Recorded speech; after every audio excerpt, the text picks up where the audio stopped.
I think Alpine was the first because Sonora Town was the first barrio where Mexicans were forced to live.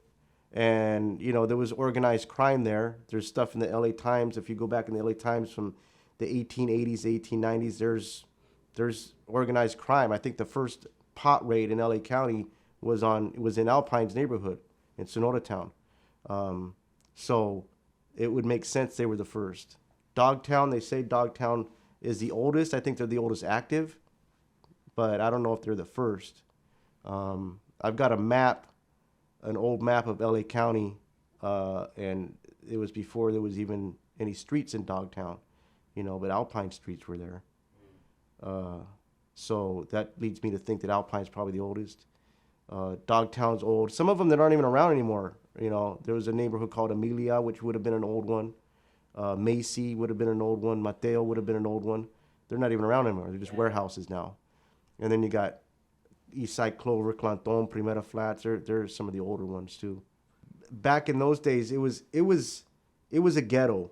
It was comparable to like the Lower East Side. You see these pictures of the Lower East Side of Manhattan back in the 1910s, with these little shacks and these little tenements, and that's how the flats were at that time. They were just known as the flats.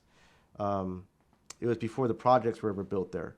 It was really one of the worst. And I actually read an article that was probably written in 1920 or something like that that said that community was one of the poorest in the nation.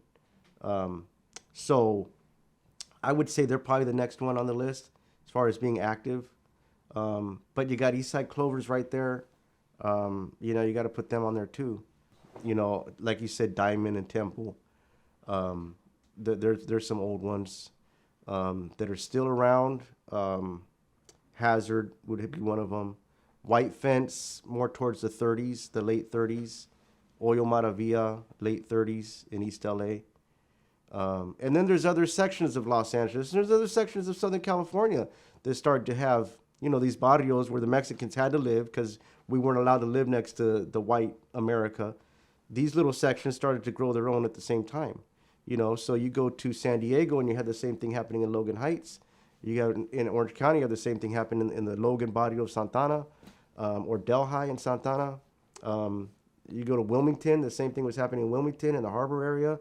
So you're starting to get these little things starting to grow all around probably in the 1920s, because that's when those barrios really started to grow population-wise. Groups are going to form anywhere, I mean, it could be in Oklahoma. You could get some greasers, that kind of do the same thing. Whenever you get groups of people, they tend to form these little cliques. It could be a varsity football team that likes to go out and beat up another football team, So I think it was a little bit of coincidence, but I think a lot of it had to do with what you're talking about. They were forced to live in these areas. They had nothing to do. They couldn't go to the parks. They couldn't go to the movies. They weren't allowed to.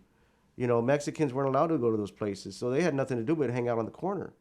And that's how these gangs kind of started.